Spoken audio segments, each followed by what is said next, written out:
Why is E3 so cringy?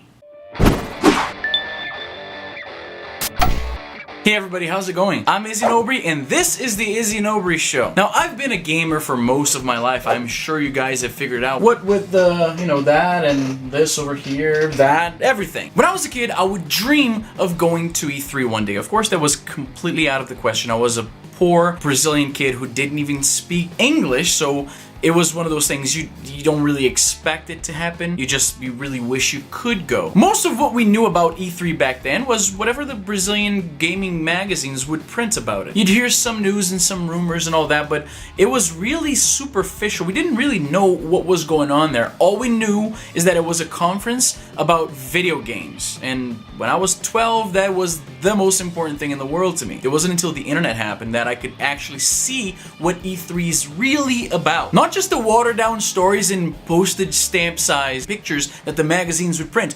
The real thing, through streams, through video. Actually see what is E3. And one thing I noticed, E3 is cringy as shit.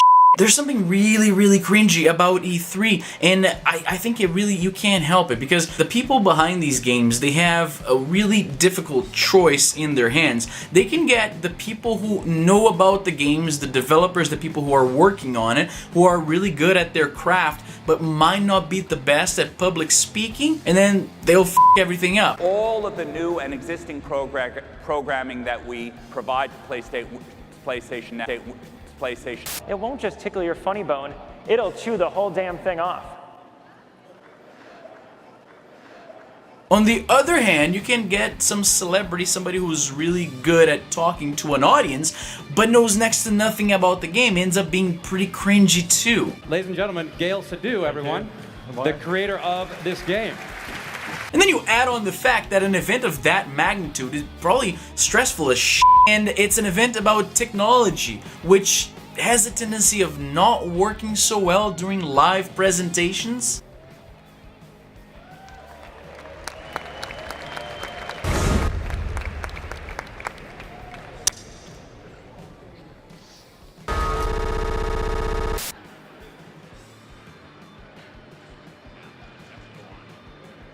I guess you may see it later. We're continuing? Sometimes people are just so nervous they forget the name of the characters.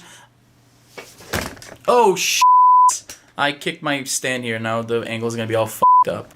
Oh well, there's always some shit. Then you have stuff like this. Remember back in 2008 when Nintendo thought that we would pay a lot of money to pretend to be playing instruments in front of our TVs? And not even the cool pretend to be playing instruments in front of our TVs like with Guitar Hero or Rock Band. There's more of a gameplay element with those. I'm not gonna knock those. I used to like those a lot back in the day. I'm talking about this shit.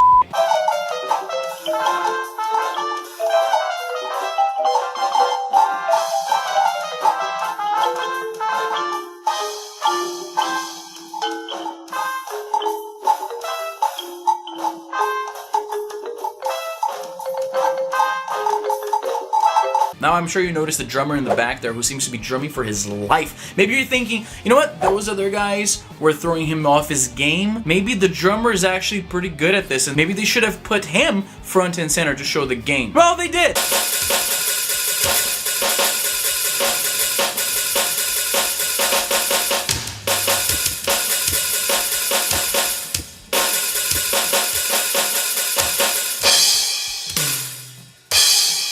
You know when you put your hand out to shake somebody's hand and they don't see it, or they don't realize what's going on, or whatever, you end up having your hand out like a moron for 2 seconds that feels like 5 centuries? We all know how much that sucks. Imagine how much more that sucks when you're on a stage in front of hundreds of people. Hello, darkness, my old friend. Ugh. What about when Sony was announcing this game? The stages of the game will also be based on famous battles which actually took place in ancient Japan. Then out of nowhere, So here's this giant enemy crab.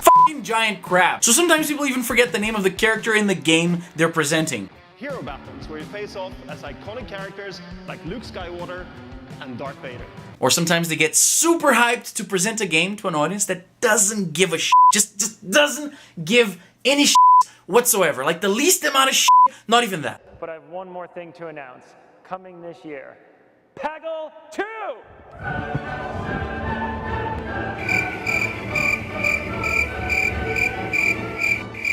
Like, I like Peggle. I played the shit out of Peggle when it first came out on the iPhone, but it's f***ing Peggle though. Of course the audience didn't respond. The mother of the guy who invented Peggle wouldn't be jumping on a stage like that. Whatever the f*** her name is, Mrs. Eleanor Peggle, there's just so many cringy moments to pick from. Not working on stage, the crowd not giving a f*** about whatever they're being shown, to just plain weirdness. You ever wonder what the bottom of an Avatar shoe looks like? Well, bam! There it is. That is what a stroke looks like. I have a feeling that if I finally achieved my lifelong dream of going to E3, I'd spend a lot of my time making this face. Now I want you to tell me in the comments below what you think is E3's cringiest moment ever. And that's all the time I have for today. Make sure to subscribe and hit that like button on your way out. And as always, I'm Izzy and I'm done. Look, I know if I were ever on that stage, I would do way worse. And I'll show you why. You see this? 18 minutes long. That's how long I had to shoot this video. That's how much I f***ed up. Ain't no editing when you're talking on a stage.